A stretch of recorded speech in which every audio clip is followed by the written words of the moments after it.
ശാസ്ത്രവിശ്വാസമല്ല ദൈവചിന്ത.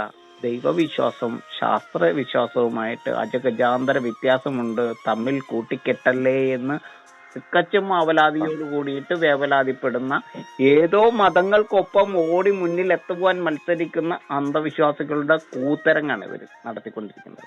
ഈ അല്ല സന്തോഷി, ആചാര്യ വിഭാഗത്തിന്റെ ആ വേഷം അണിഞ്ഞു കഴിഞ്ഞാൽ എല്ലാം തികഞ്ഞു, ഞങ്ങൾ പറയുന്നത് അനുസരിക്കണം, ഞങ്ങളുടെ വഴിയെ വരണം, ഞങ്ങളാണ് അതിന്റെ ആളുകള്, അതാണ് ശരി എന്ന് ഞങ്ങൾ എന്നുള്ളതിനപ്പുറത്തേക്ക് ഓരോരുത്തരും ഞാൻ എന്നുള്ള അവസ്ഥയില ഓരോ ദിശയിലേക്കാണ് ഇത് വലിച്ചുകൊണ്ട് പോകും. ആ നൂതന ആചാര്യന്മാരുടെ കുപ്പായം അണിഞ്ഞു കഴിഞ്ഞാൽ പിന്നെ എവിടെയോ അങ്ങ് ആകാശത്തിൽ പറക്കുന്നത് പോലെയാ തോന്നുന്നു. അതെ അതെ, അവർ എവിടുന്നാണ് ഇവർക്ക് എവിടെയെങ്കിലും പോയി ശാസ്ത്രത്തെ കുറിച്ച് അല്ലെങ്കിൽ അറിവിനെ കുറിച്ച് ഇവരെവിടെയെങ്കിലും പഠിച്ചതായിട്ട് പോലും പലപ്പോഴും കാണുന്നില്ല.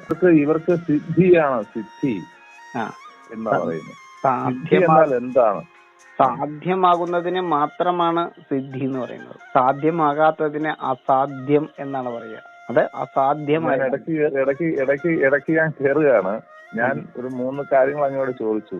ഇതെങ്ങോട്ടാണ് ഇവർ കൊണ്ടുപോകുന്നത്, എന്താണെന്ന് ഉദ്ദേശം, പരിണത ഫലം എന്താണ്? ഇതിന്റെ പരിണിത ഫലം ഭാരതം മതങ്ങളുടെ മാതാവാണെന്ന് വരുത്തി തീർക്കുവാനുള്ള വിഫല ശ്രമം.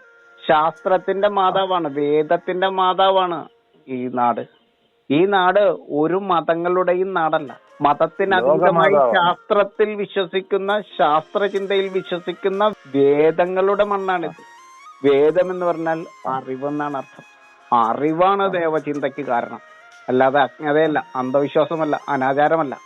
ആചാരങ്ങളെ ചിട്ടപ്പെടുത്തുന്നത് അറിവ് കൊണ്ടാണ്, വേദം കൊണ്ടാണ്. വേദനയെ മാറ്റുന്നത്, വേദ്യമാക്കുന്ന വേദനയെ മാറ്റുന്ന രീതിയിലുള്ള അറിവുകളാണ് ഭാരതം മുന്നോട്ട് വെക്കുന്നത്. ലോകത്തിന്റെ എന്നത്തെയും